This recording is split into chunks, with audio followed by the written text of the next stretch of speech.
Hebron. It's the city of biblical patriarchs, kings, and a microcosm of the Israeli-Palestinian conflict. Lying roughly 20 miles south of Jerusalem, Hebron is in the heart of the Judean mountains and the West Bank. Hebron is considered to be one of the oldest cities in the Levant.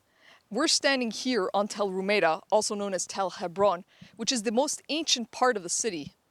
In fact, there are archaeological findings here that go back thousands of years to the Chalcolithic era. Holy to both Jews and Muslims, Hebron is where the biblical patriarchs and matriarchs are believed to be buried. It's also where David was anointed king. First thing is that Jews have been living in this town for about 3,800 years. People outside of Israel, they don't understand exactly the situation here. I think there's basically a few things. One is the long history of Jews here. So if anybody calls us occupiers, it's kind of an absurdity, since we're really very indigenous here and much older than the Arab and the Palestinian, certainly, communities here. Today, the historic city is divided between Jews and Arabs. More than 200,000 Palestinians live in Hebron, and 80% of the city is under Palestinian control. The rest is controlled by Israel and home to a small Jewish community that lives under the protection of the Israeli army. The atmosphere between the two sides is often tense and sometimes hostile. Today we live here as effort to return Jewish life to Hebron normally. There's about 1,000 Jews that live here today, and our sister city, Kiryat Arba, about 9,000. So about a block of 10,000 Jews. At the tomb of Jesse and Ruth, youth from Hebron are hard at work restoring the site for visitors. Believed to be the burial place of King David's great-grandmother and father, the tomb draws thousands of visitors each year. It's important, first and foremost, because this is a touristic place, and it's important to the Jewish people. So we want to make it nice and accessible. Only a small number of youngsters call Hebron their home.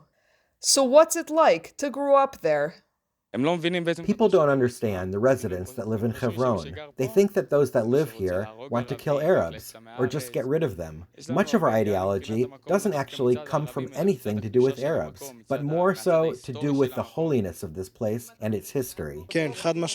As someone who grew up here and lives here now, Hebron is a good place for any age group, always. When asked if they plan on staying in Hebron, this is what they had to say. I don't know if I'll stay here specifically. I do want to live in a community.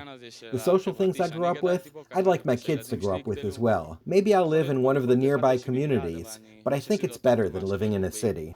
I definitely want to stay in this area because of its holiness and history. Though Hebron has long been a flashpoint for violence, for these youth, there's always the hope that they can build a better tomorrow.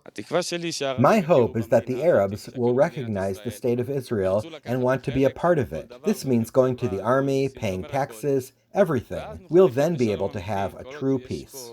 But for now, neither Palestinians nor Israelis appear willing to make the necessary concessions. So it would take a biblical-sized miracle to bring their narratives in sync. From Hebron, Maya Margit reporting for the Media Line.